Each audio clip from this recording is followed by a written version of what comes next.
तो दोस्तों मैं सीए प्रभाकर गुप्ता श्योर्स ऑफ टैक्स प्रोफेशनल के यूट्यूब चैनल में आपका हार्दिक अभिनंदन। इनकम टैक्स के रिटर्न्स इंट्रोड्यूस ऑलरेडी हो चुके हैं।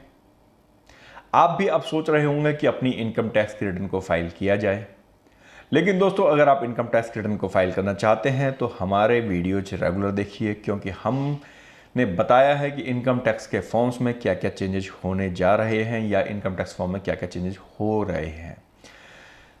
ITR 1 में क्या चेंज है, ITR 2 में क्या चेंज है, ITR 3, 4, 5, 6 और 7 सभी फॉर्म्स में क्या क्या मेजर चेंजेस आए हैं इस बार, वो आपको जानना बहुत ज़रूरी है इनकम टैक्स के रिटर्न फाइल करने से पहले। दोस्तों आज हम इस वीडियो में बात करने जा रहे हैं ITR 3 के बारे में, income tax return form ITR 3 के बारे में कि फाइनेंशियल ईयर 21-22 असेसमेंट ईयर 22-23 के अंदर ऐसे क्या मेजर चेंजेज हुए हैं जो कि आपको ध्यान रखने जरूरी है।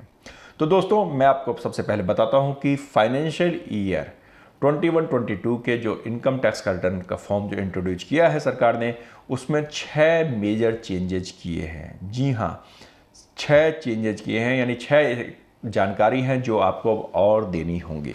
तो दोस्तों आज हम इस वीडियो में उन सभी 6 जानकारियों के बारे में, सभी 6 मेजर चेंजेस के बारे में डिस्कस करेंगे, इसीलिए आखिर तक जुड़े रहिएगा हमारे चैनल के साथ। और अभी तक यदि आपने सब्सक्राइब नहीं किया है तो इसे तुरंत सब्सक्राइब कीजिए, और यदि कोई क्वेरी आपको होती है तो आप हमें कमेंट बॉक्स में कमेंट भी कर सकते हैं। दोस्तों सबसे पहला जो चेंज आया है वो आया है कि अब आपको, यदि आपने फॉरेन में नौकरी की और यदि आपको वहाँ से कोई पेंशन या रिटायरमेंट बेनिफिट्स मिलते हैं, आपको उनकी इंफॉर्मेशन अपनी ITR 3 के अंदर फाइल करनी जरूरी है।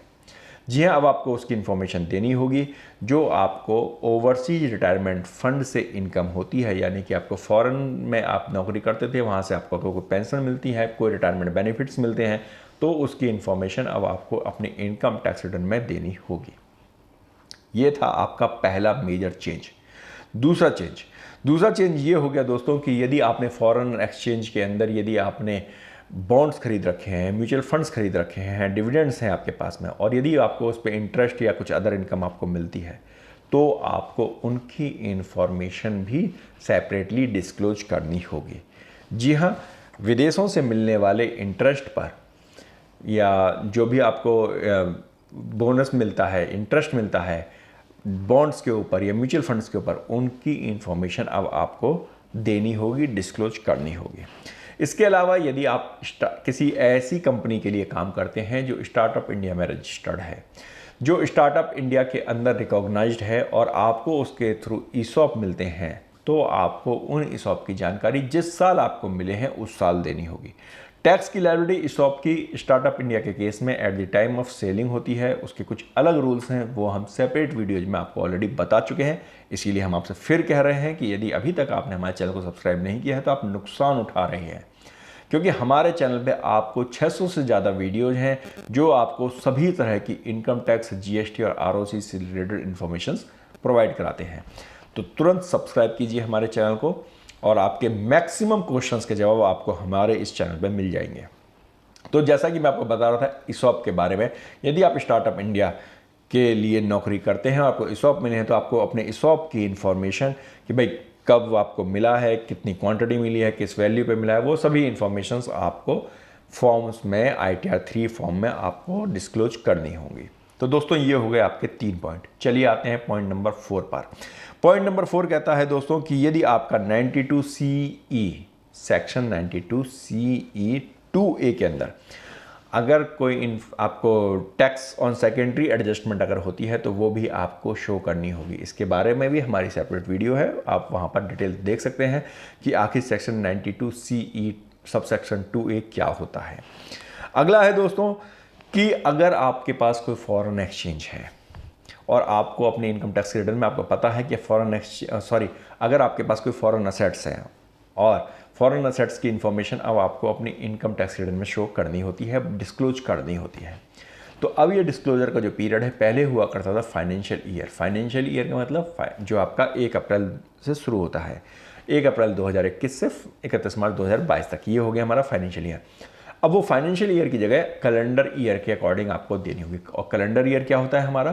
कैलेंडर ईयर होता है जनवरी से दिसंबर तक का। यानी कि अब आपको जो आपकी जो असेट्स हैं, जो आपकी फॉरेन असेट्स हैं, वो उनकी इंफॉर्मेशन अब आपको जनवरी से दिसंबर कैलेंडर ईयर के अकॉर्डिंग देनी होगी। क्या हुआ इसका अर्थ?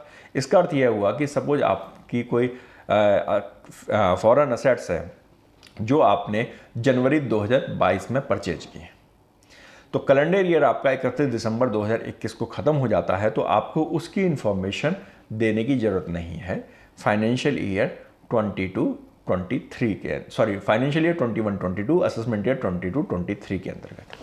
ठीक है sir. Last but not least, छोटे छोटे जो और भी चेंजेस हैं, लेकिन हम सिर्फ मेजर चेंजेस की बात कर रहे हैं। टोटल हमने 6 चेंजेस के बारे में बताया था आपको।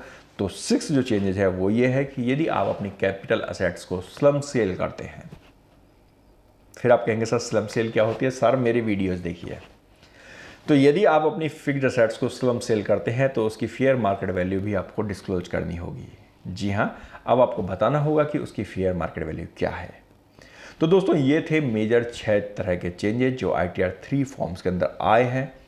अगर आप अपनी रिटर्न फाइल करते हैं और आपको ITR 3 फाइल करनी है तो आपको देखना होगा कि क्या आपके ऊपर इनमें से कोई भी प्रोविजन एप्लीकेबल होता है, और यदि होता है तो उसकी इंफॉर्मेशन आप अपनी इनकम टैक्स की रिटर्न में ज़रूर फाइल करें। दोस्तों हमारे साथ जुड़े रहिए, हमारे चैनल को सब्सक्राइब कीजिए और हाँ, कमेंट बॉक्स में कमेंट जरूर कीजिएगा। धन्यवाद।